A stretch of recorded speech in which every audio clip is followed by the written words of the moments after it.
Hey everybody, welcome back to You Are Free TV. It is Friday, May 16th, 2025, and I'm so glad to be back with you here on the channel.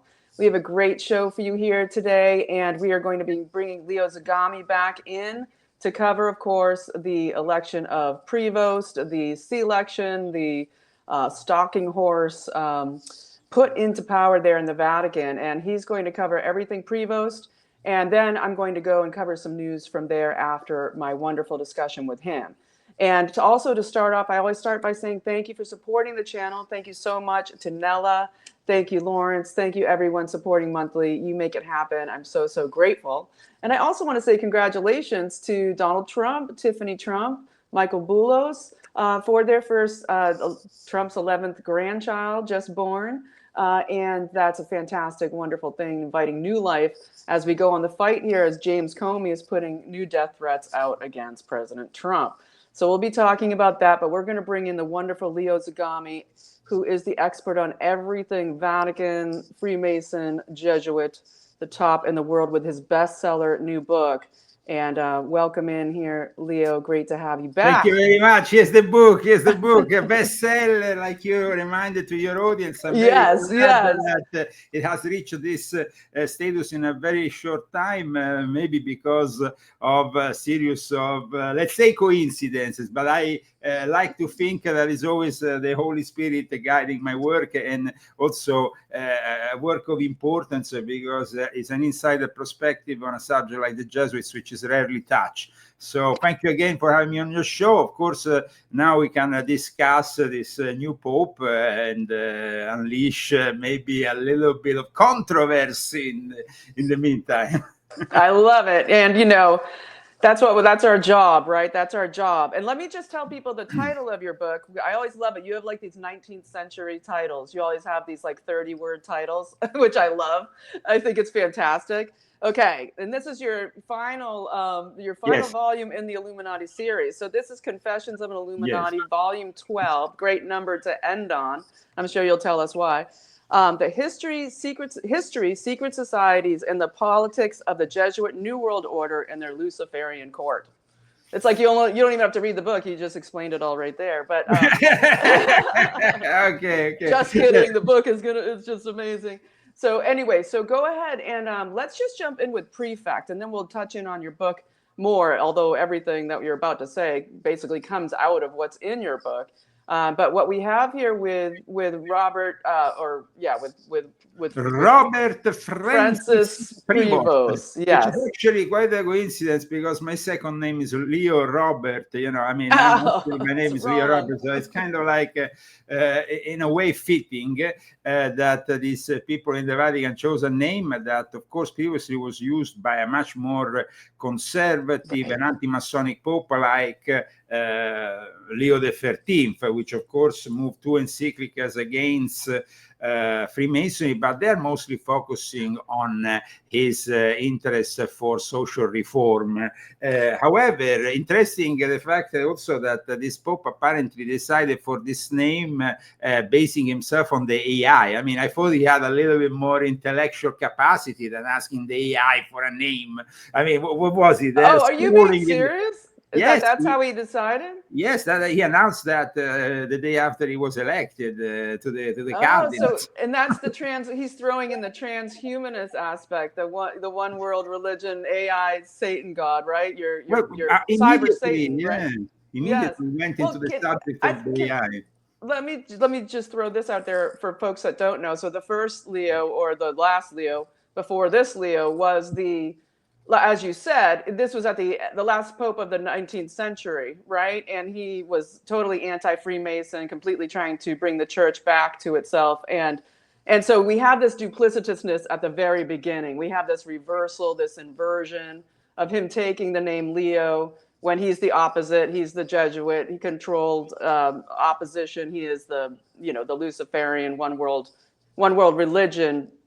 Even a step beyond Francis, because he's this stalking dark horse. One thing, though, that might also be interesting to mention is that Pope Leo XIII came from a rather, let's say, aristocratic background, the Count and Countess of Pecci, and he himself studied at the Jesuit Collegium Romanum, which, as you know, I discuss in my book, because it's the second institution that was founded, dedicated to the education in Rome after the one in Messina, and it was founded on the ruins of the biggest temple known in ancient Rome to Isis. So when he actually embraced the priesthood, he was actually in the Jesuit environment that happened. So it kind of like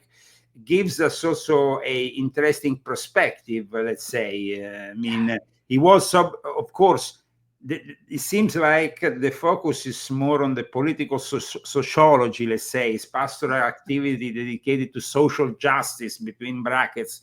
Of course, it was never in line with what was going on back there, meaning Karl Marx Manifesto and the tendency to push. I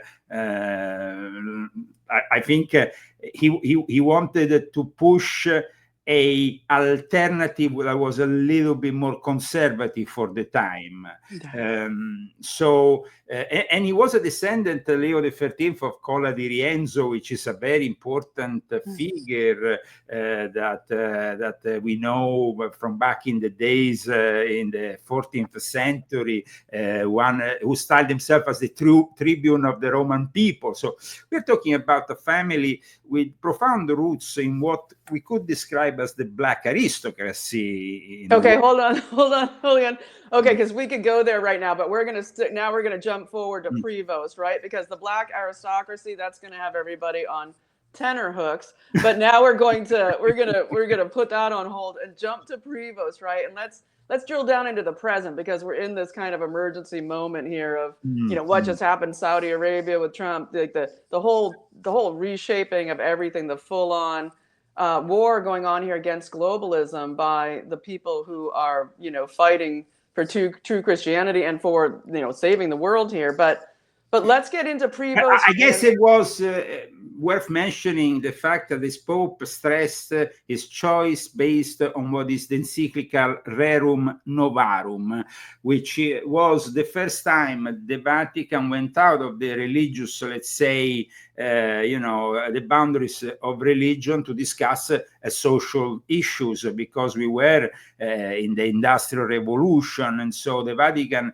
had to say what they thought about the whole thing, because socialism and communism were advancing. The working class wanted to have some answers, and so this encyclical issued in May 1891 by Leo XIII is what really has inspired apparently Leo XIV through, of course, a choice also inspired by the AI, and it is a document in support of the rights of labor, to form also trade unions, but at the same time rejecting socialism. So, I mean, it's not a full-on Marxism or embracing the unions in the most leftist way. So that needed to be cleared. Oh, fantastic. Okay, so yeah, it's so interesting. I mean, just the AI pick alone, when you think of what they're doing with CERN for, just and how connected the Vatican is to CERN and the Large Hadron Collider, and how they're, predicting the future constantly through what they're doing there, and just using the AI to constantly predict the future, and just that he would do that use of the AI to project himself forward. I think it's very interesting. Yeah, I guess though that the choice is also a very specific choice, because I mean the AI must have taken into account for the choice of the name also the fact that in reality Leo XIII was it was also known for his revival of the theological system of Augustine of Hippo. So we're talking at the basis of the Augustinian order also. So this is, of course, a choice that in many ways will bring us also, for example, to the Specula Vaticana, the fact that this Pope Leo XIII, who preceded Pope Leo XIV, was very much interested in astronomy. We know that that is another topic of importance for the Jesuits, and a topic of importance and relevance at the moment, because of course it's always involving the alleged existence of extraterrestrials. So there's always a lot of discussion around that. Absolutely, of course. And we know they're hankering to talk about a new origin story, right? Within this one world religion, a new origin story of the human race, rather than the God, that God created Adam and Eve. However, I wanted to just also mention really quickly, and there's so much I can mention quickly things all day, but but there is that situation with the AI of what used to be deep contemplation and prayer, right? And the and scholarly work and everything that would be a contemplative action to name the new pope, now being given over to the AI.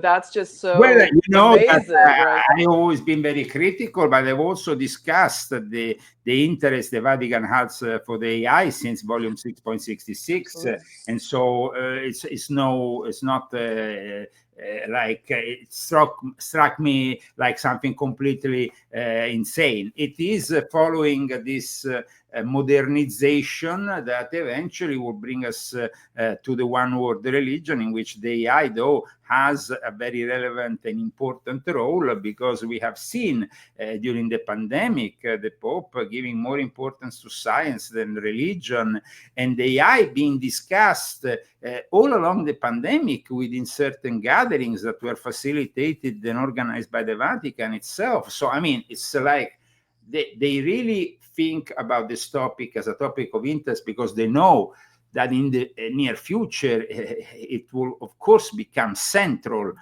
for mankind to address AI and robotics in a correct way. However, of course, if we want to let them being in charge of the whole thing, I don't know what the ethics and morals of the Vatican Jesuits and their scientist friends will be, because I mean, I don't trust them. I don't trust China, which seems to be very much involved in this whole development of the ultimate AI by 2030. So, of course, this Pope has been elected because he's expressing alignment with the reforms of the Second Vatican Council, first of all. So he's very much aligned with the Pope that we had, Pope Francis. Which also means the UN and the World Economic Forum, which is also meeting this weekend. Which means climate change issues, which, by the way, in my latest book, I explained the eco-Jesuit concept. Padre Pedro Rupe, after the Second Vatican Council, he was the one who fomented this whole thing.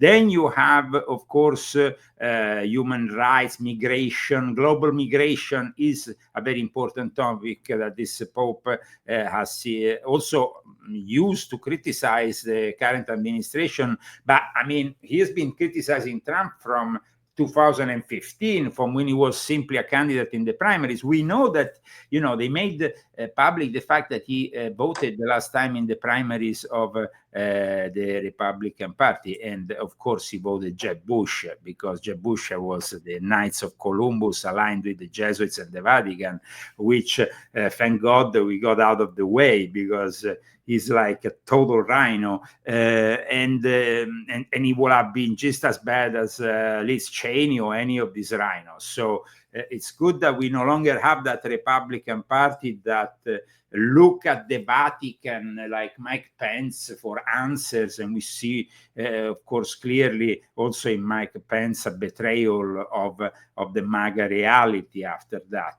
I don't think that's going to happen with J.D. Vance. Of course, J.D. Vance is a Catholic, but he's a Catholic that probably was hoping for a traditionalist choice that never happened. And like I told you the last time we spoke, it will never have happened because the conclave was rigged, just as Steve Bannon has said recently. But my book came out before Steve Bannon said the conclave was rigged, because I knew it was rigged, as well as Steve Bannon, who has very good connections with the Opus Dei, which he works along with, who have eventually also given the possibility for him to be privy of information regarding the election of this Pope. In fact, Steve Bannon was the first one to actually address the fact that he would have been the dark horse, that he was kind of getting ready to become Pope, this Robert Francis Prevost, when personally I was pointing more on Antonio Luis on Tagle, because he was the choice of the CCP. Eventually, the fact is all about money here. The choice was made simply because the Americans give more money than the Chinese at the moment to the Catholic Church, and that comes only to pure and simple cash flow. Yeah, and I think there's I think an effort here with Trump, keep your enemies closer, and the control that he can have and wield at a time where we're dealing with, of course, him stripping the money out of the Catholic, the Catholic Bishops' Conference, the billions of dollars they were getting for the trafficking of the children and the humans and the migration operation that they've been doing. And a lot of that is connected to Peru. And there has been some stuff starting to come out about the Vatican Bank and the money laundering, the connections to Peru, and also the massive amounts of Venezuelans that fled from Venezuela first to Peru and then were brought up from Peru into the United States in the last 4 years. And so I was wondering if you knew anything about that. And then I wanted to I can tell you one thing about this Pope. This Pope, of course, has been working in Peru. And so first of all, we can align all that to the traditional Pachamama, church that Pope Francis has been bringing forward. But then in regards to the immigration, let's not forget that Venezuela has flooded a bunch of migrants into Peru, and that this Pope has supported that and actively worked with these migrants from Venezuela. That means, that he's going to do the same thing also in regards to the United States of America. So, also the CCP is massively taking over Peru. But the CCP is also supporting Venezuela. And so, it's taking over Peru because we know very well their interest into is to build ports, and in a way taking away from the American establishment that from the time of the Rockefeller Foundation had established itself in South America. There is, I think I have a book somewhere. I don't know if I have it here. It's an old book by Jacoby and Charles Dennett, Thy Will Be Done, which really explains very well how South America was critical in the resources to the development of the United States in the last 100 years. But of course, now China is advancing. If we didn't intervene in Panama in the aggressive way we did, they would have taken over Panama. But that, of course, was something that was immediately stopped, thanks God, because, you can't tolerate, after the death of so many Americans, to build this Panama Canal, then suddenly having the Chinese taking it over. It was something that, of course, would have required military intervention if they didn't accept BlackRock taking it over, which is, of course, a compromise, because BlackRock is not really the United States of America, but... Yeah, they're kind of being there. Trump's kind of got him between a rock and a hard place, BlackRock, having to do that. But as evidenced by the shaking of the hand of Larry Fink there in Saudi Arabia the other day with Trump, it was like he was reviled by Trump. He had to shake his hand when he was in the billionaires lineup there at Saudi Arabia at Trump's entry over the last weekend. But anyway, we'll continue. So. I have three things I want to cover here or ask you about. One is that Leo is retaining his private secretary, making him the new papal secretary. It's both his secretary from from when he was the Prevost the prefect to the dicastery of bishops. But he was also his private secretary before that in Chiclayo in Peru. And he's retaining this guy. His name's Edgar Ria, I gotta put my glasses on. Ria Cunha Inga. And he's only 35 years old. Yeah, And let me tell you a little bit about the choices that he's doing. I noticed this from the beginning of right from the first days. When he went, one of the first things he went out of Rome, in the proximities of Rome, where there is this convent of Augustinians, which of course are very close to him. And I noticed that when he celebrated the first mass there at the tomb of St. Peter, it was fueled by Augustinians. So what is doing is to bring the most trustworthy people from the Augustinian order rather than other orders. Now, this is normal. It happened also with Pope Francis. He brought a bunch of Jesuits. However, when it comes to the communications, the communication department is going to be James Martin, and the Jesuits is going to take care of the whole thing.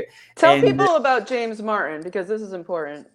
Well, he's a protagonist of my book, one of the protagonists of volume 12, because, of course, when I discuss the Jesuits, I discuss the controllers of the popes that have followed the Second Vatican Council. There has been, of course, with John Paul II and Ratzinger, moments in which they were kind of trying to commission the Jesuit order, but never happened. And in the end, Joseph Ratzinger was constantly surveilled and monitored by Padre Federico Lombardi, who was a communication expert just like James Martin. James Martin is the editor at large of America, the Jesuit Review, the main Jesuit magazine here in America, published, and of course is based in the center of Manhattan. It is responsible for promoting people like Alexander Ocasio-Cortez and all the liberal values that are embraced by the Democrats. So it's a little bit like saying the Democratic Party is the political arm of the Jesuits, and just like the Jesuits are the religious arm of the Democratic Party here in the United States. James Martin, and he's also responsible for the protocol outreach that's for the gays and lesbian. Yeah, blah, blah, blah, blah. He opened up this organization within Fordham with an annual meeting. LGBTQ outreach is described as a Catholic mission that, of course, is in a way opening up to these realities. And when you see James Martin is rather flamboyant himself, so one is always doubting. I mean, it's kind of this Jesuit gay mafia that's going on over there, right? I mean, that's sort of the substructure. It seems like when you look between Prevost and Martin, Prevost's papal secretary, he just brought in his own private guy, 35-year-old, only the second youngest to ever be named papal secretary. But also, and Martin is an Opus Dei guy as well, right? No, well, he works also very close to the Opus Dei. There is actually people within the Opus Dei that are, of course, supporting this Pope. It seems like this Pope receives the support of both the Opus Dei as well as the Jesuits. But the Opus Dei has their own experts that are based in the University of the Holy Cross. Leo, can I pause you for 1 second? Yes. I have to pause for 1 second.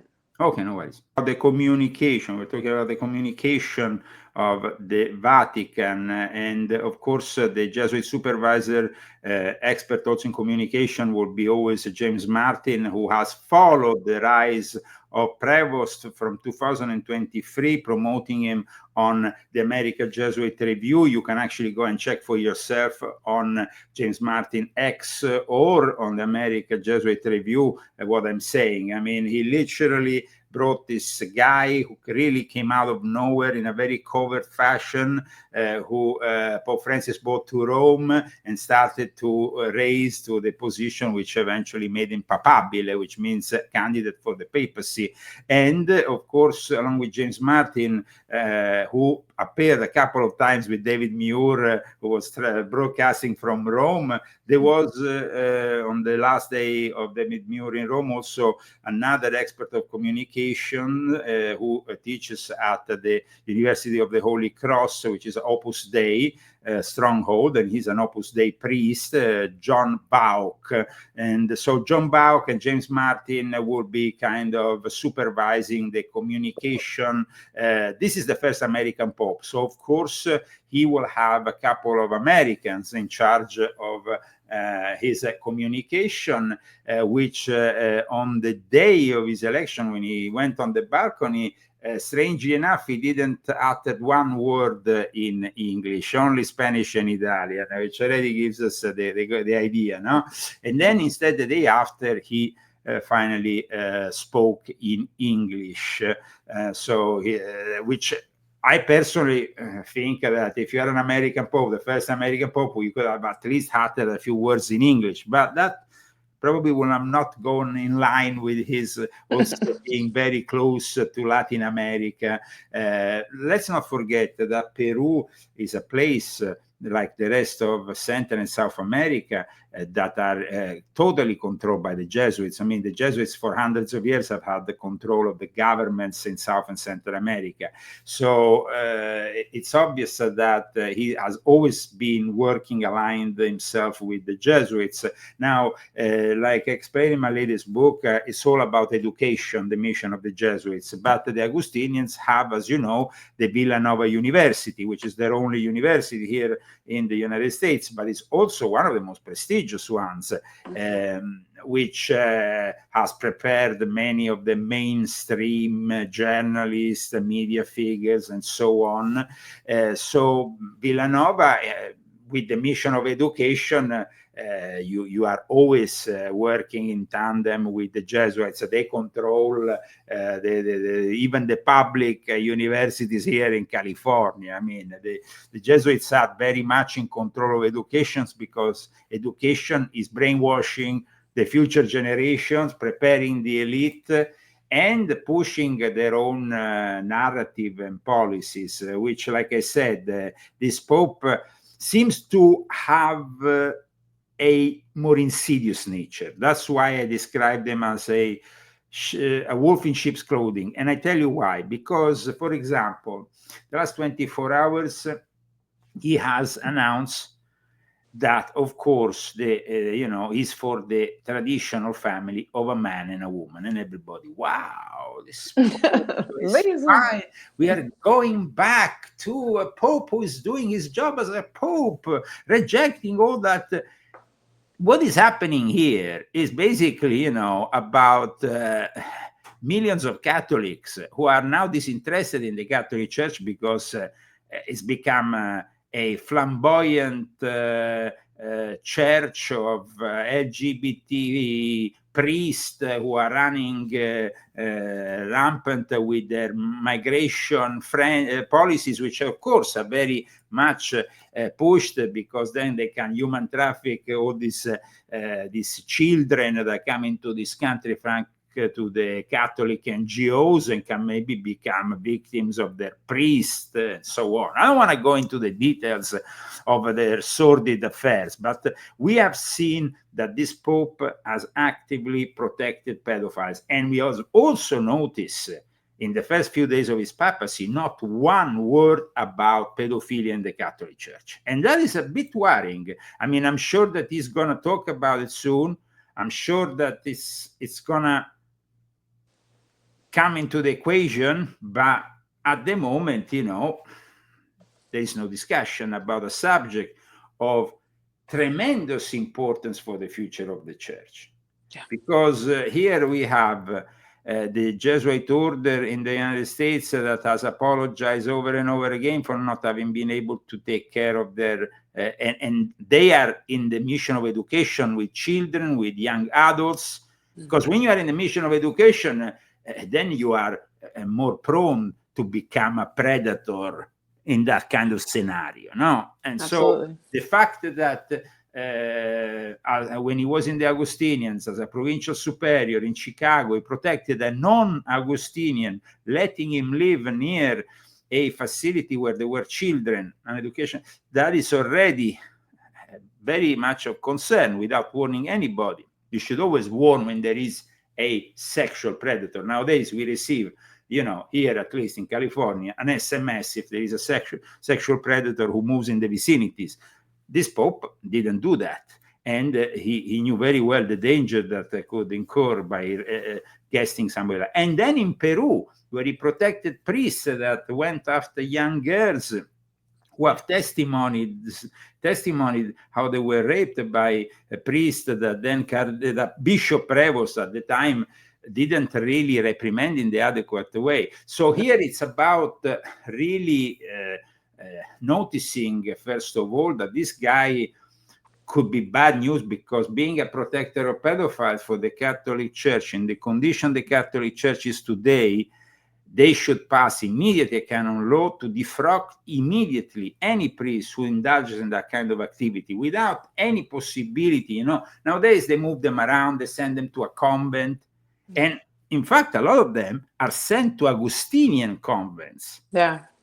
And a lot of them are sent there after, being under excommunication, and then never fully being excommunicated. They're sent to the nunneries, and it's because they've been raping nuns. I mean, that's, they're like that guy, what's his name? Marco Rupnik, the Slovenian. Yeah, well, he was a guy, and I discussed briefly about him in my latest book, who was a close friend of Pope Francis. And for many years, he never did anything. And then in the end, they were forced to act upon evidence that was coming out. And he was a Jesuit. So, I mean, but it's not only about the Jesuits here, because, pedophilia doesn't really make a difference which order you are, but the thing is, like I said, the fact that the Augustinians and the Jesuits have within their mission education puts them in close contact with the youngsters and with the children and so on.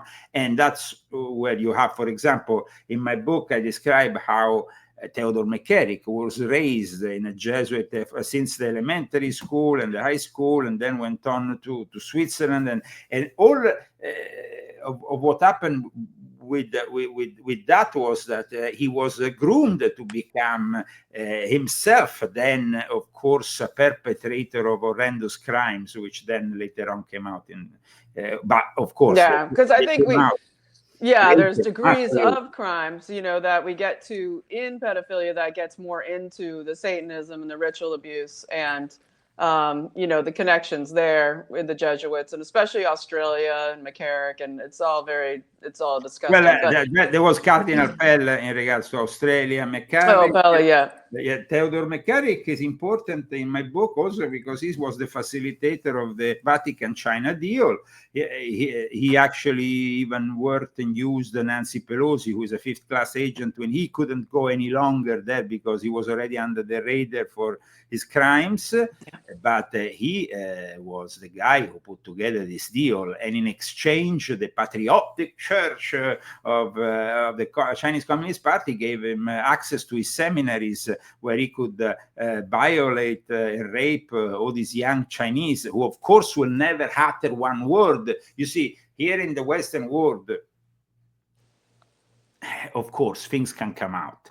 But when there is actually somebody who wants to practice pedophilia within the Catholic Church, it's much more common to send them to some place in the middle of the jungle or nowhere in Africa, where he can actually act his pedophilia without, though, ever surfacing into public criticism, because those are countries in which you don't utter a word, you will get eliminated, you will get to have problems. These are not democratic countries. So I noticed myself more than once that when these priests gets moved around, and when they still are an important asset to the church for one reason or for the other, they might have, established some important institution in the Catholic Church. They might have worked like McCarrick was doing to establish the Vatican-China deal for many years. They just tend to move them outside of the public scrutiny by giving them the access in third world countries to their victims.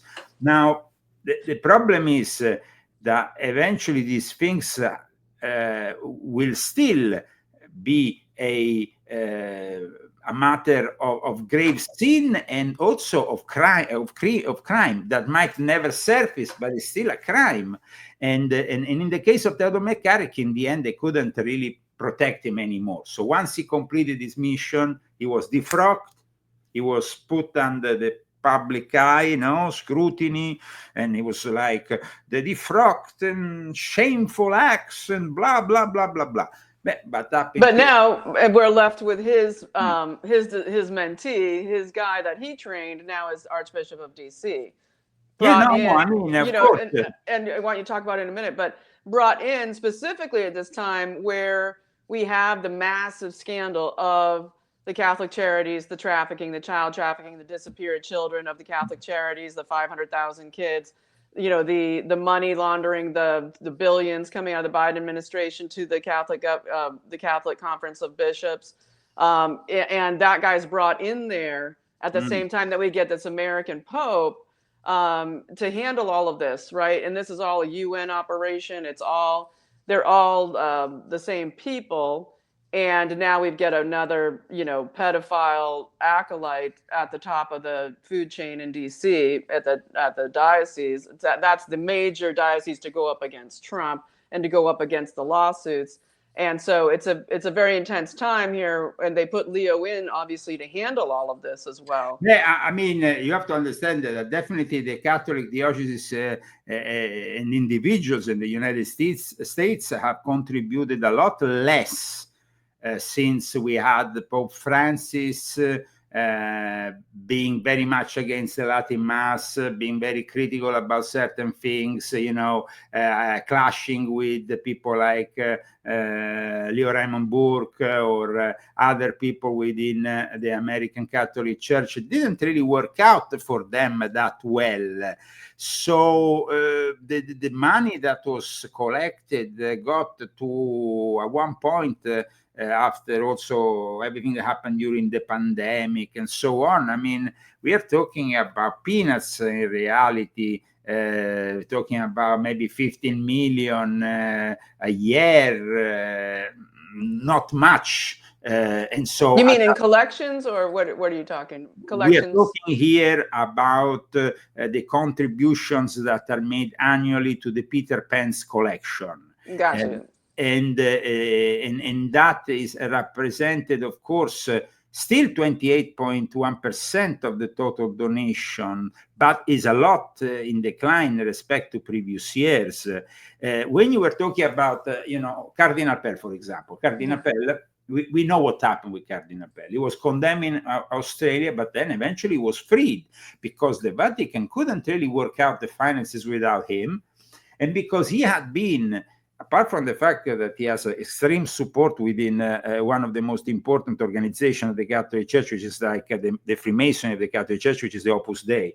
But Cardinal Pell, the late Cardinal Pell, was literally taken out of jail after being condemned for his sexual abuse because he had brought so much money to the Catholic Church. So it's a question of money here.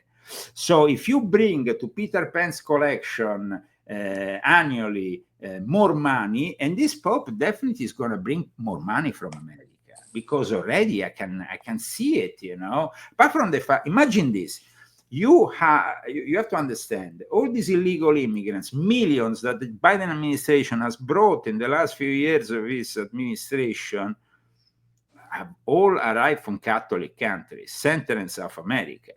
And those people will inevitably be drawn from the help they receive from the Catholic NGOs into the Catholic Church, and they will fuel up the fact that, there is a Catholic crisis here in America, because all this move to the left, embracing all the values of Vatican II, have pushed a lot of traditional Catholics to go elsewhere, like into Orthodox communities and churches. So I think that Prevost will be a little bit more insidious, and that's why he, in the last 24 hours, he came up with, the traditional family of the man and the woman. He will come up every now and then with some conservative tokens. Some nugget, nugget. Yeah. Because of course they're going to be fighting the deportations as well of all of No, this. but then after, of course, he's gonna, go into everything that we dislike, from the issues of climate change, the migration, the rights of the immigrants, the fact that Trump is a monster, all that will of course inevitably, like even Steve Bannon said, that there will be a clash between this Pope and Donald J. Trump. Yes, of course, Trump had to say, diplomatically speaking, as American president, it's a great honor to have the first American Pope. But that is obvious. Yeah, we're talking also about a head of a state. It's a battle. Yeah, it's a battle. Not, I mean, it's a head of a state. But the thing is, this is a Pope that is ushering in the one world religion, and is already visibly doing that. Just after the papal address, he in the papal address, he started to say, build bridges through dialogue, through encounter, uniting everyone, and kumbaya, all together, we love each other in the one world religion of the future, because that is really what is happening here. And in fact, last Monday, there was already the Buddhist holiday about Buddha, about the fact that the interreligious dialogue has to continue. The Pope Dicastery for Interreligious Dialogue, the dialogue sent a greetings to the Buddhists on the occasion of the festival of Vesak. So, I mean, it's all moving into that direction, which, like I said earlier, yes, I was expecting probably a different choice, because I thought, okay, they will be putting at this point an African Pope. But then when we actually go and see the roots of this Pope, he had grandparents who were actually Creole Africans. They were born in Haiti, one, the other one in New Orleans. They even have a link with the Voodoo community. I mean, figures. Yeah, you just can't make it up. Yeah, absolutely. So the Voodoo community. People consider this Pope already the first Black Pope. So, I mean, yes.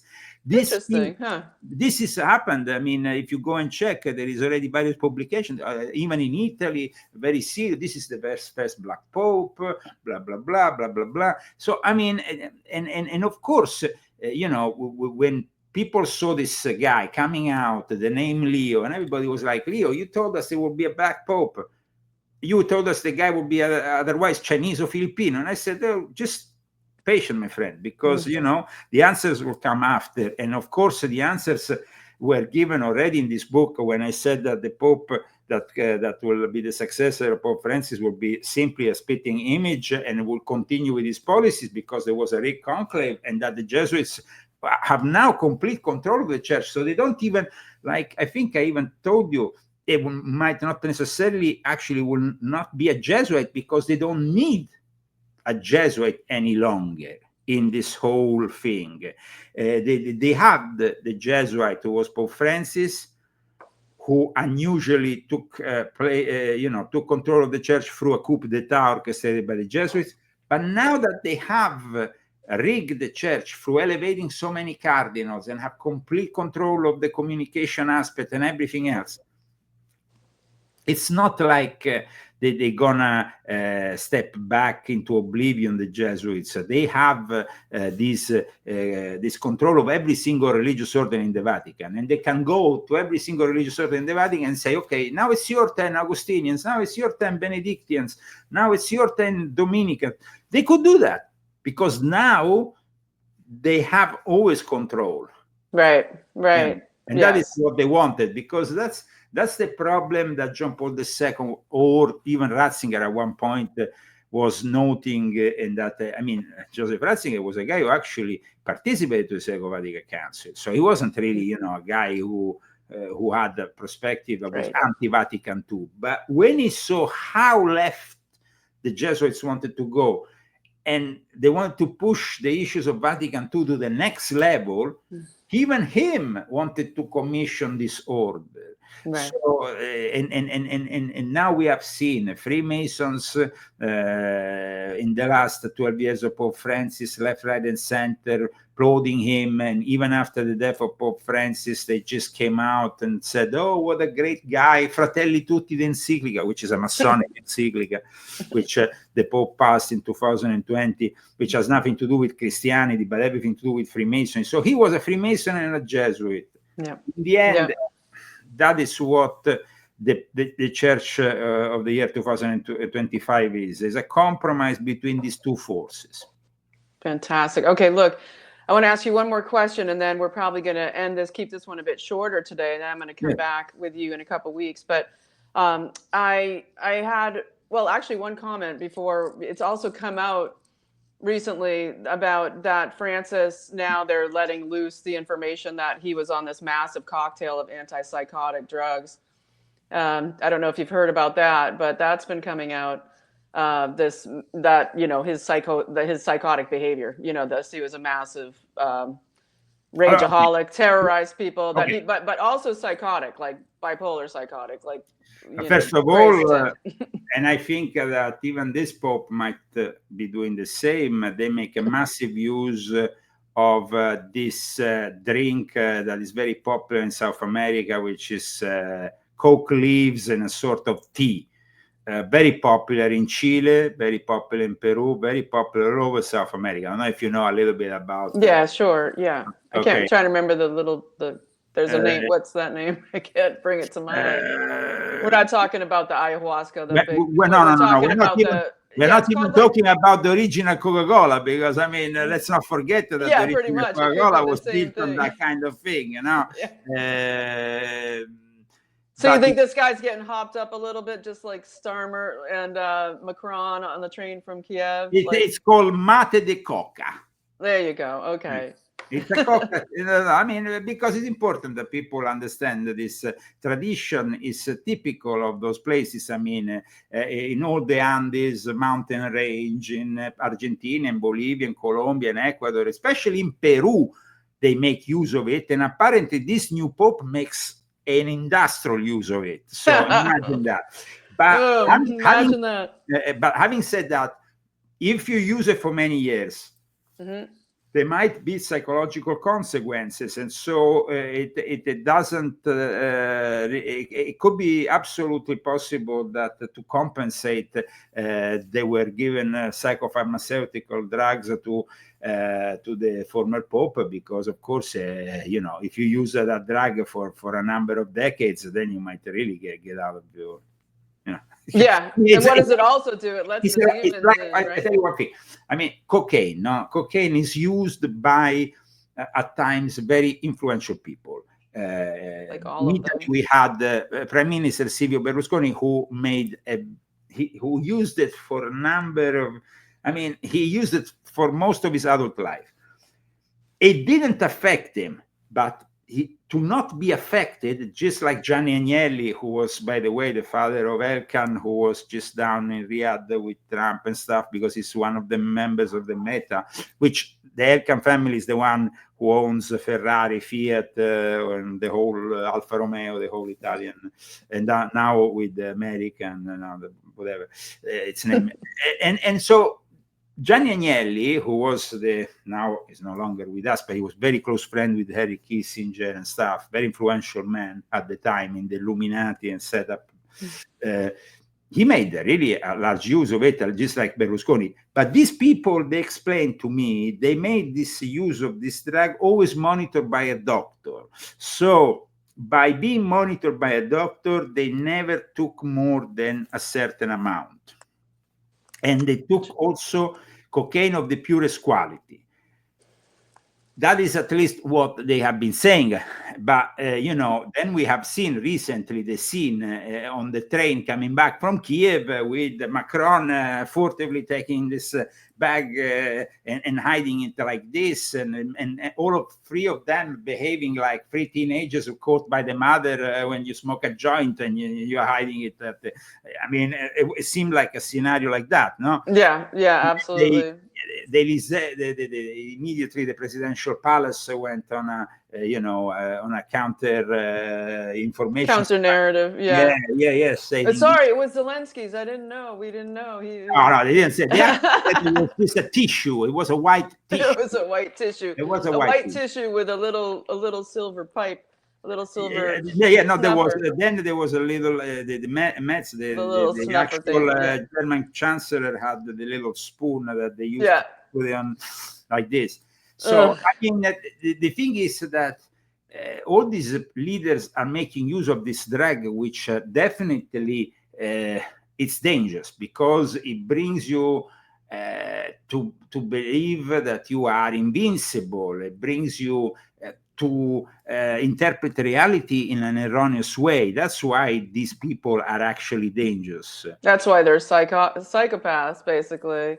All right, we're going to wrap will up not here. Be sniffing, but the tea that we said, the mate de coca, you just have to go and Google, and already there is articles talking about the new Pope making use of it, and they say, it's okay. I mean, it's okay, but it's still coke leaves, and you're bringing them in the Vatican.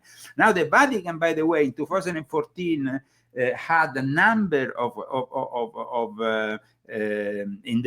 in the official Vatican post office, there were at least 3 bunches, large of cocaine that were found by the police on its way to the Vatican Post or in the Vatican Post, and there were large quantities. Who they were destined to? They say that the police was there monitoring somebody to collect them, so they let them arrive to the Vatican, but then nobody collected them. Ooh. Yeah, they have such great excuses. Look, I have one more question for you, Leo, before we wrap up, and then we're going to plug your book as well. But I'm also reading that they're considering having what's called the Council of Cardinals to establish around Leo as well, this kind of guiding force. But they already did it with Pope Francis. I mean, it's like the Pope Francis ended up, though, not really using it that much in the end. But it is like bringing the church to a more, let's remember, democratic.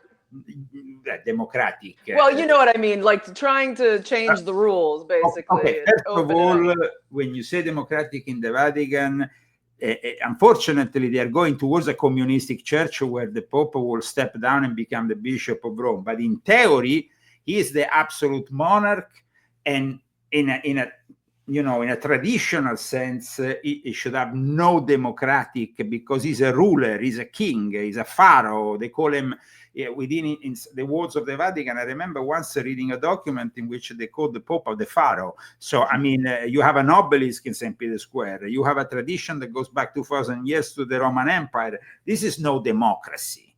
Right. But they want to turn it into that. Yes. They want to turn it into a totalitarian fascist. They want to appear to have. It's a facade. I think that the facade is more important these days because of everything that we have, all this media communication, social networking. So the facade is definitely going to be more in line with modernization, no?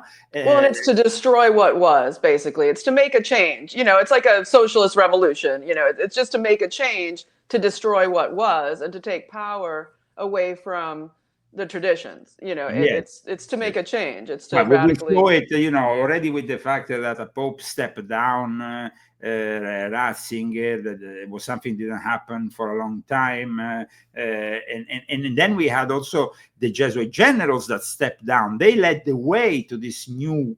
There was from Padre Pedro Rupe to actually Hans Kovenbach, who announced the fact he was resigning. Which led to Joseph Ratzinger trying to commission the order, to his successor Adolf Nicolas also announcing he was resigning for matters of health. So all these Jesuit generals, who are the Black Popes, let's not forget, for the people who don't know, this term is used for the head of the Jesuits, not the other one is the White Pope, but the Black Pope leads the way in trends. like in the trend, as a trendsetter. And for many years, I tell you, me and many other Catholic traditionalists thought that Pope Francis will resign. And there was actually information coming from the Vatican, from credible sources. But then apparently what happened was this, that they told him, listen, if you resign now, the conclave still has people that were put there by John Paul II and Ratzinger who will not vote for another progressive pope. So you need to carry on until the end, because you have to rig the system. And that's why until December, he was just nominating cardinals non-stop.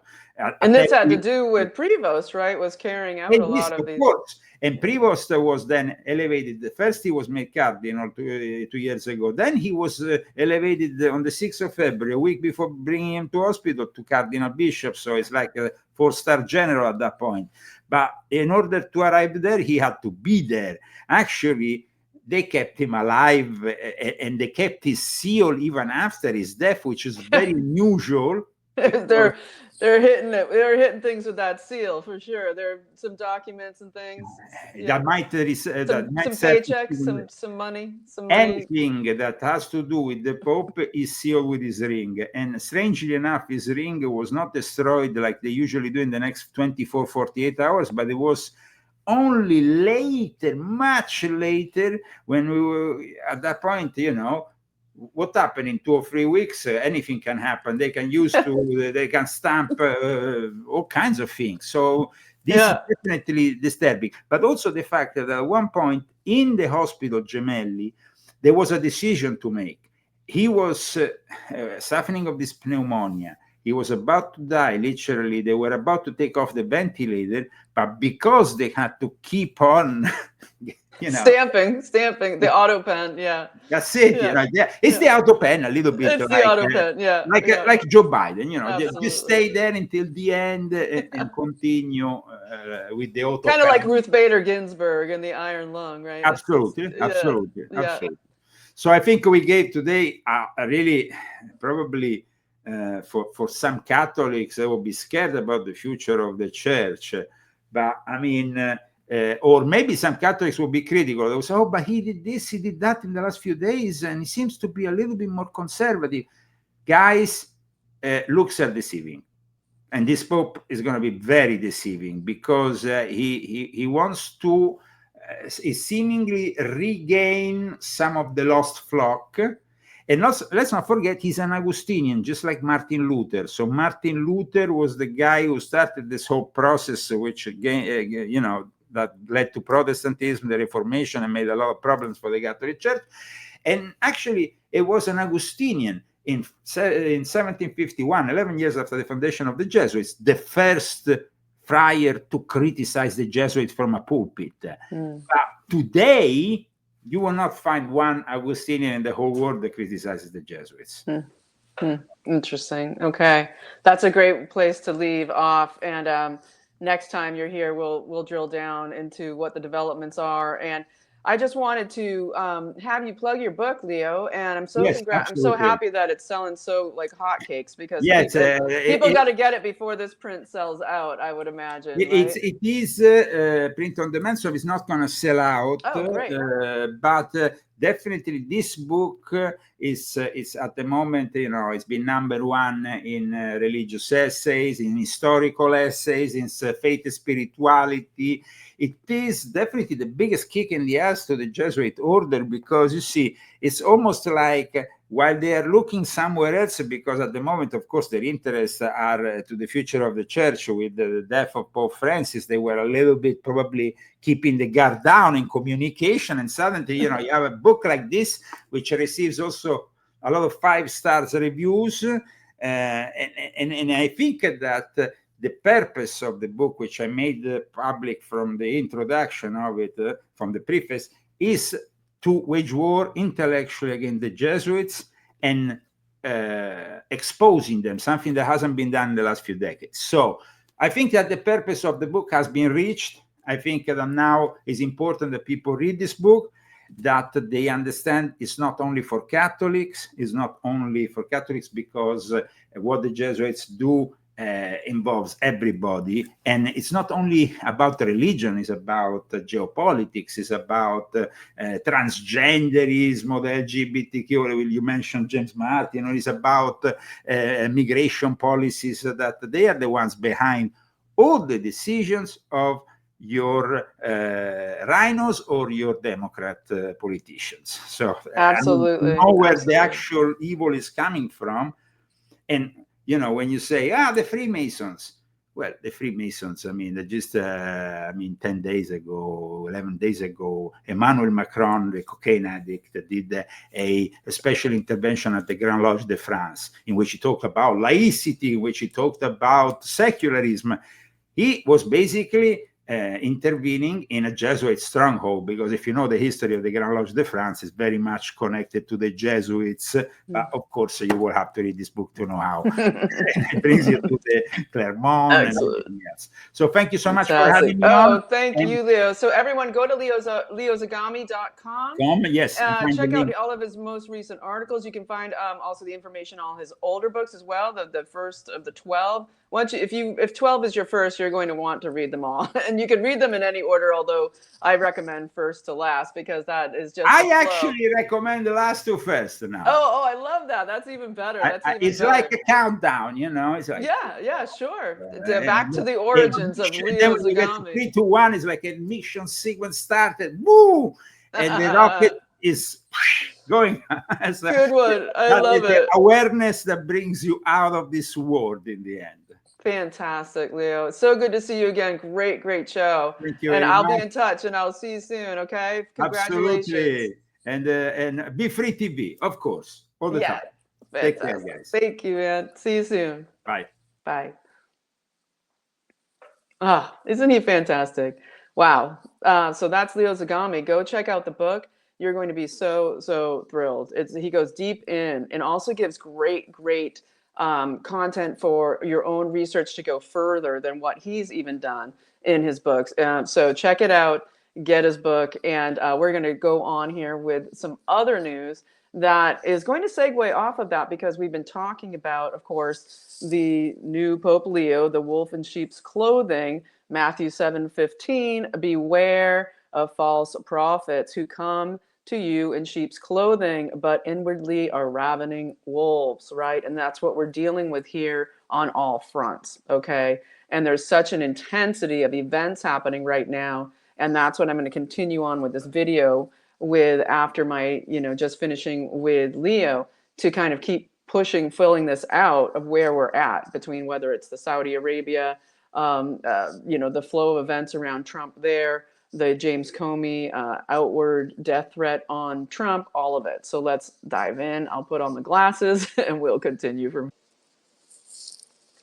And so I think that, the best place to jump in here is, of course, talking about the James Comey death threat on President Trump.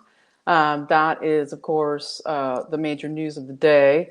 And I'm going to jump in here with, I think, George Webb's information, because he had such great additions to add to what we've seen come out. So let's start with, what did we see? We saw, of course, Comey put up on his social media the 8647 beach shells, the 8 being in these seashells, as in swim with the fishes. 8647, a fun message I saw on the beach today. Right, and he puts this out with, of course, the picture text. And we have, of course, immediately we get Kristi Noem coming out and saying there's going to be a full investigation into this. I believe the FBI has already touched in with Comey. And Noem said that the Secret Service will be doing a full threat investigation analysis on this with James Comey. And of course, Comey is responsible for so much, all of it Crossfire Hurricane. And there's, of course, indictments coming to do with Crossfire Hurricane after the release last month. And we have Comey being his SM group, the secret meetings group, special meetings group that did Crossfire Hurricane. And that indictment, I think that this is rocket fuel for an indictment to do with Crossfire Hurricane. And Trump came out on Brett Baier and said, last night that this is basically he's a crooked cop. This is a threat.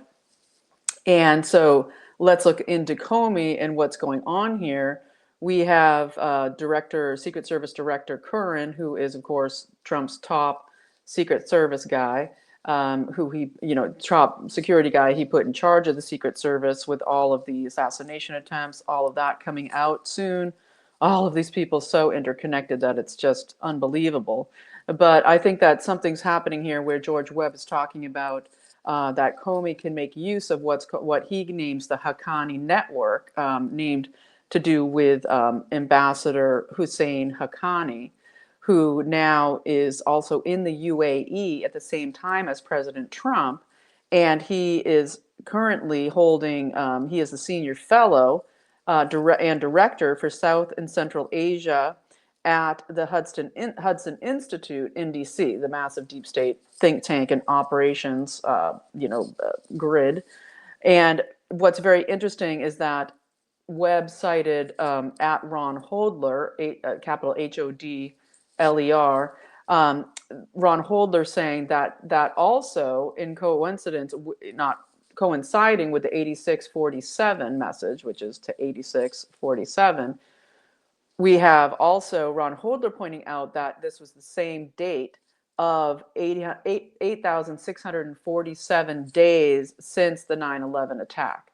Okay, so this very much speaks to Comey, the Haqqani network, what was used in the carrying out of 9/11, and a lot of the work that George Webb has done in the past. I'll link this below so you can check out his Substack.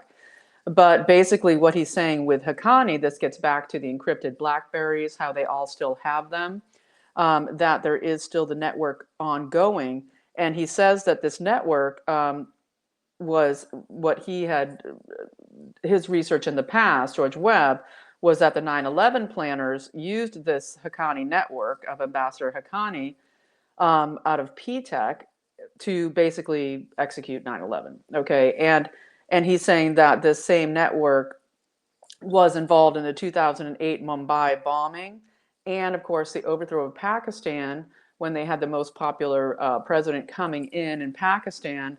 I think it's Imran Khan, who is still in prison. Okay, and that was after Osama bin Laden was supposedly killed by Barack Obama there in Pakistan. And so what George Webb is saying is that this is a multifold message, that it's not only, killed Trump, it is we're carrying out the next major attack.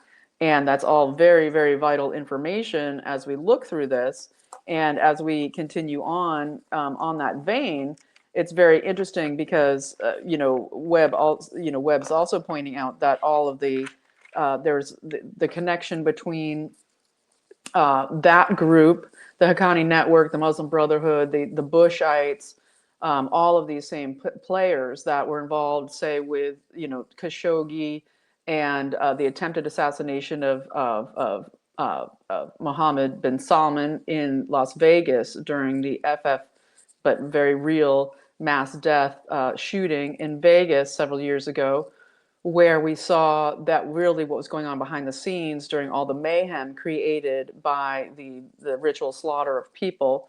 There were shootings all over Vegas to try to cover up that they were trying to kill Mohammed bin Salman. Okay, what did Trump say in Saudi Arabia the other day? He said, "I think I like you almost too much." He's very, very connected to bin Salman and was said to be meeting bin Salman in Vegas during the time of the Las Vegas mass casualty attack. But the real target was to kill Mohammed bin Salman because, of course, we had Alawid bin Talal, the other prince, the cousin of bin Salman, wanting to be the next king of Saudi Arabia to carry on the Rothschild New World Order, Teism-based global takeover that they were doing in Saudi Arabia, and that all of this is interconnected, and that George Webb is also pointing out the use of these BlackBerries by Ghislaine Maxwell, that she was much more than just the honeypot guy for Epstein. She was the very connected triple agent, okay, and that there was everything to do with the diversion of Afghanistan weapons, the trafficking of of women, young women, for multiple royals in Saudi to do with Alawid bin Talal. All of this, okay, so these big factions are all involved in this. And if we go from there to how we're seeing, basically that there was this gun running, all of the Afghanistan money, the arms, the weapons being trafficked to go into these Muslim Brotherhood Teist organizations and coming into Barack Obama. And then, of course, the abandonment of Bagram in Afghanistan, all the weapons that came after that, and the use of those in creating and continuing these Teist networks in the Muslim Brotherhood. And that when we look at that, we go to Tim Burchett, who just yesterday is saying, hey, we're giving $40 million a week, U.S. taxpayer dollars, to the Taliban, okay, every week in Afghanistan still right now. He said they won't put my bill up to defund the Taliban. $40 million a week. He said there's 1,000 NGOs working, 1,000 in Afghanistan right now on taxpayer money, totally no oversight. NGOs, the money, the arms, the everything just flying out the window, the trafficking, while the CCP is running Bagram, the cobalt lithium mines, the poppy fields, all of it. But that money is going into, that $5 billion is going into creating this resistance military network, a lot to do with the Muslim Brotherhood. And so if we scoot over from there into what is going on this weekend, we have this mini World Economic Forum, okay, that's taking place in Poland, where the elections are happening this weekend in Poland and Romania, the eastern flank, of course, of Ukraine, where they've been trying to establish the one world order globalist cartel, to force Ukraine to continue to be the battering ground to gain ground into Russia. Well, they're now the World Economic Forum. It's called the World Economic Forum this weekend is called the Impact 2025. A very interesting name, Impact 2025. And all of the players are there. The Muslim Brotherhood cartel is in the World Economic Forum in Poland right now as the elections are coming this weekend on Sunday in both Romania and Poland. And you've got all the players there. Barack Obama's being paid $1 million to speak there. Okay, that's the payoff. We have John Kerry, the Skeletor, is there. We have Valerie Jarrett, okay, is there. Alex Soros, Abedin, and Applebaum, the whole, all of them. Okay, so they're there trying to plan whatever they're trying to plan as the World Economic Forum is imploding and people are heading for the hills. They're running, they're lawyering up, they're vacating the World Economic Forum because they see that they're losing the fight. Okay, again, this ties into the Vatican, the support of the World Economic Forum, the UN. They're having to turn tack, and they're doing that now, staging themselves right there in Poland, in Poznań, Poland. And this is all happening at the same time as it's being said that Nicole Schwab, the daughter of Klaus Schwab, who was big, thinking she was going to take over the World Economic Forum just a few years ago, very, very vocal in this genocide plan to have the one world UN-controlled sustainability goals, starvation pandemic plan.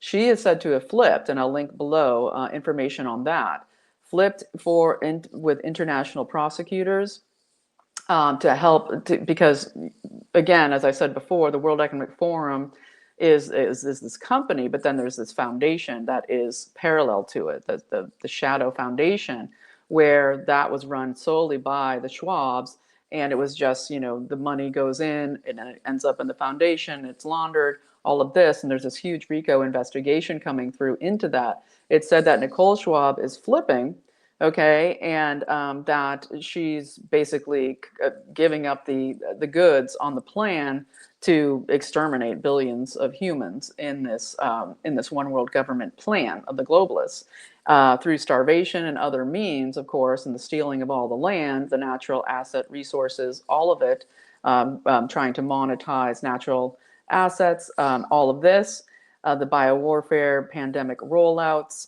the total control with digital surveillance over the entire planet. All of this is said to be coming out right now. So these are all the interconnections we're seeing as Trump is doing his Middle East tour, talking about the rebirth of the Middle East to get out of being a teist focused area, to stop fighting and to do economic interdependence among sovereign nations. And the issue of sovereign nations is what's so key and what Trump has been applauded for. Basically, a huge Trump rally in Saudi Arabia the other day. So it's incredible, the treatment that he's getting, how thrilled they are to be able to be free. He's saying no more interventionist nation building control. Instead, we're going to have economic bilateral partnerships that tie us together through peace, and meanwhile having a huge military to protect ourselves through strength.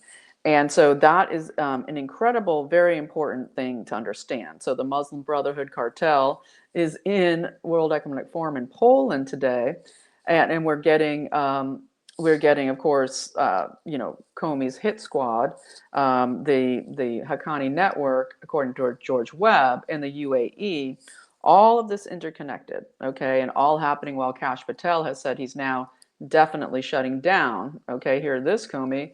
The awful, brutalist, ugly, full of evil ghosts FBI building in DC, that will be shut down and shuttered and totally, hopefully, torn down to the ground. But those agents working there will be moved, and that is a definite going through. And that's something he promised, and something we are very thrilled to have now. Only this 115 days in is happening. And so this also happened in the last few days as Melania Trump's statue that they put up for her in Slovenia has disappeared. And that's all very, it's all, these are all signals that they do, important signals to us. And so if we go from there to now looking at what is going on with the, in Romania. So Romania, we have an incredible, George Simeon has replaced Georgescu. He was his sort of VP guy before Georgescu was arrested and ousted from the ballot, etc. And George Simeon has enormous support. Just it's a too big to rig like Trump in the U.S. right now in Romania. They have the second round of elections happening on Sunday in both Poland and Romania. In Poland, I believe it's is it Zaretsky? I don't have his name in front of me, but they, Simeon and the candidate in Poland are super tight, working together to fight the globalists, to create sovereignty on that eastern flank of Ukraine, to not be used in a World War III scenario. And what Simeon is saying is that they would have to absolutely flip in the machines at least 2 million ballots in his small country. That's enormous, to steal the election. And it's an essential mega win, make Europe great again. It's an essential win to fight the globalists, okay, to win for populism and for sovereignty in this, massive, important area there right next to Ukraine. And Simeon has taken on Macron directly, okay, calling him a dictator of Europe. He's saying Macron is acting as dictator. He interfered with our election, arresting Georgescu, banning him, and we are fighting back. We won't give up.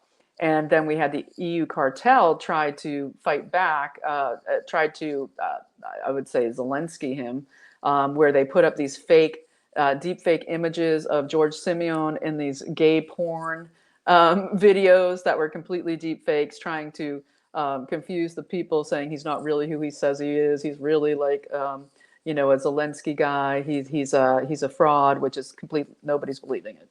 Well, what we can believe is, of course, as Leo and I were talking about earlier, is, of course, the very real video of Macron and Starmer, the Prime Minister of Germany, snorting coke on the train, okay, after the little meetup with Zelensky. And you can only conjecture that they got that coke from him, I would imagine.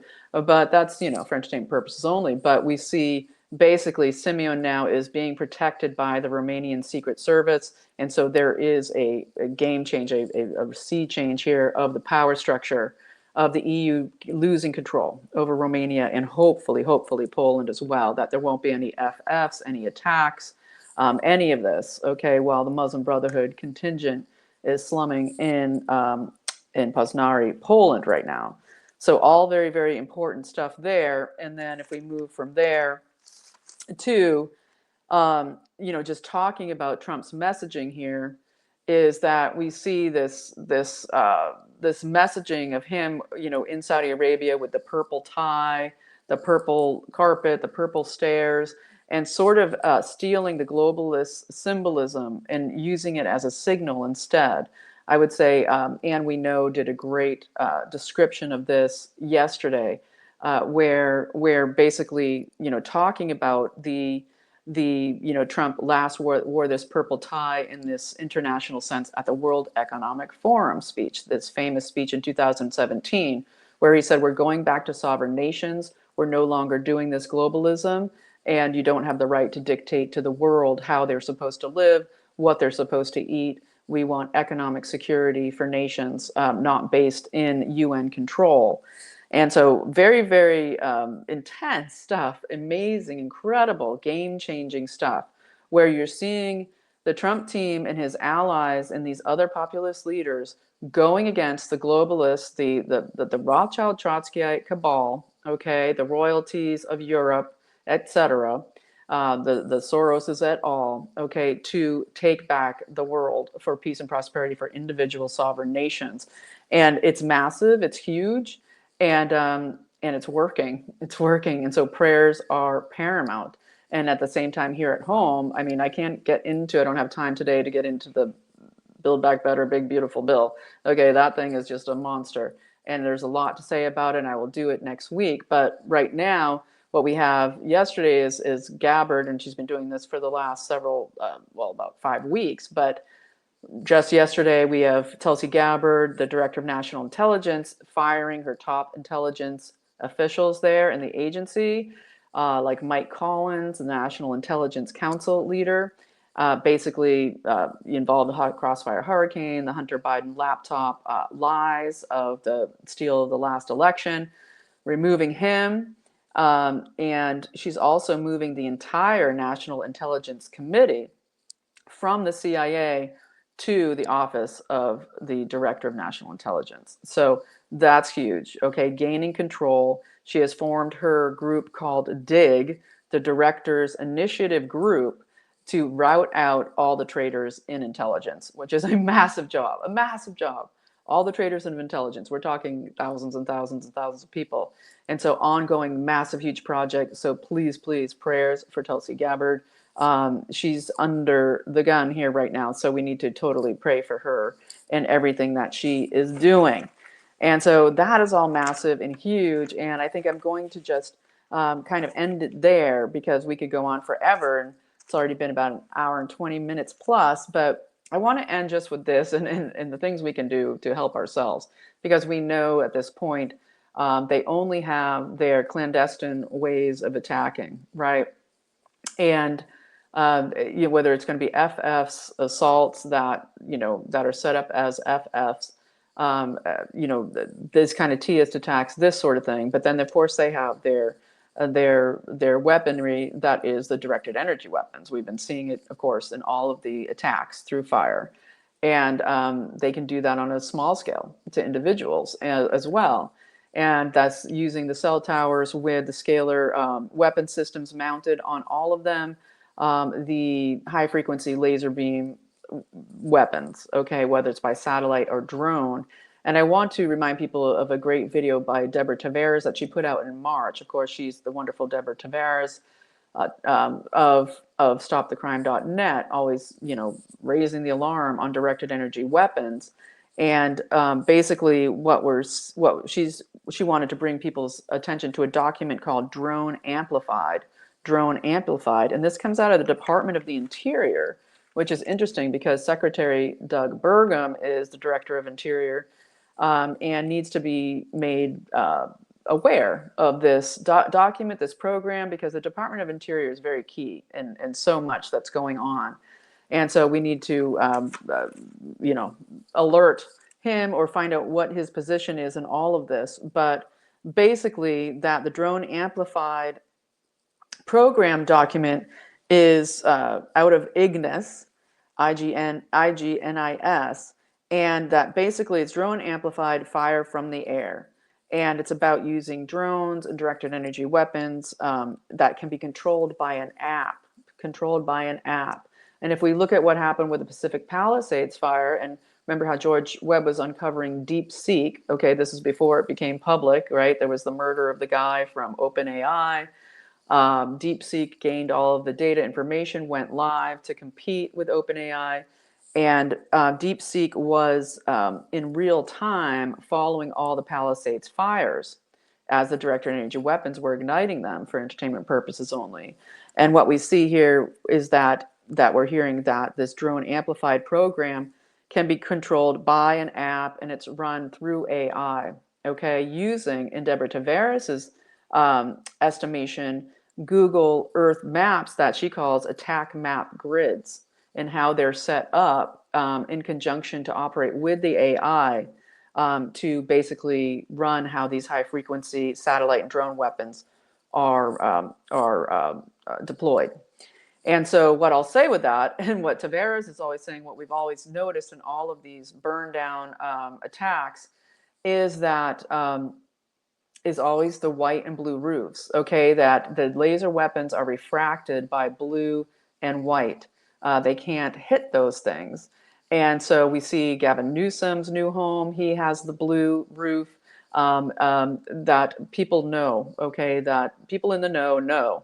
And the importance, I would say, to everybody to drive a blue or white vehicle, I'd say especially blue, and to have your roofs be blue or white, okay? You can paint right over if you have shingles, okay, blue or white, to protect your space where you live. This is just another way of protecting, the environment. It's to protect your own space. And I just wanted to put that out there here in closing as we go into this critical time with so much going on and so much else to say besides. So I think I'll be stopping there now for this video today. I'll be back next week. And I wanted to just end because, as everybody knows, I've been having this, I got bitten by the ticks and the bioweapon ticks, and I had actually, why I haven't been back sooner, besides giving post-operative care to a friend here, home care, is that I did have a really major tick response last week after my last video, and it was really harrowing, actually. It was quite dire. And so, as I told everybody before, I've been using this tick immune support by Zenman, which I still think is very, very good.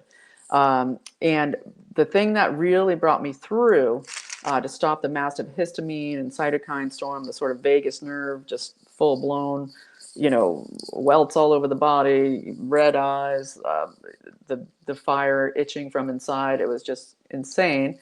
Cytokine storm type autoimmune response. And the thing that did it, okay, this product, Antranex, and I'm still working on getting the spirochetes out of the body and doing all of that. But Antranex, by standard process, this is, of course, beef liver extract, bovine liver extract, and this you can find at standard process. And basically what it is there's an enzyme called DAO. And this is why, animals in the wild that eat wild animals, that eat organ meats, or if your pets eat organ meats, which they should, why they're protected more from all those tick bites they get, right, when they're outside, is because this enzyme DAO is a massive antihistamine enzyme. It's critical and crucial. And interestingly, my pastor was the one, it happened simultaneously that a friend of mine said, I'm sending you this. And my pastor at the same time said, I had this massive histamine, like crazy, awful attack a couple of weeks ago, talked about it at the same time. So we get God in the works there, coming to the rescue too, which is fantastic. And we just love how God works in our lives when we are soldiers for the Prince of Peace, warriors for the Prince of Peace, wearing the full armor and trusting that the solutions are coming, trusting we will be upheld, protected, healed, and saved. And so I want to leave it there, folks. I will mention, of course, also throughout all of it, C60 Evo, okay? C60evo.com/YAFTV in sponsoring the channel. This mitochondrial support as well. So vital, okay, as I continue my healing journey. But this is, again, anti-inflammation, gets in the mitochondria, helping to protect, crosses the blood-brain barrier, helping with focus, mood, really just your ability to think clearly. And c60evo.com/YAFTV. Use the code YAFTV for 10% off. You can get 15% off if you support the channel. You will get a immediate email with the new 15% off code sent to you. And every month, for people who support the channel, I do a random giveaway of 2 bottles to 2 different people who are supporters of the channel.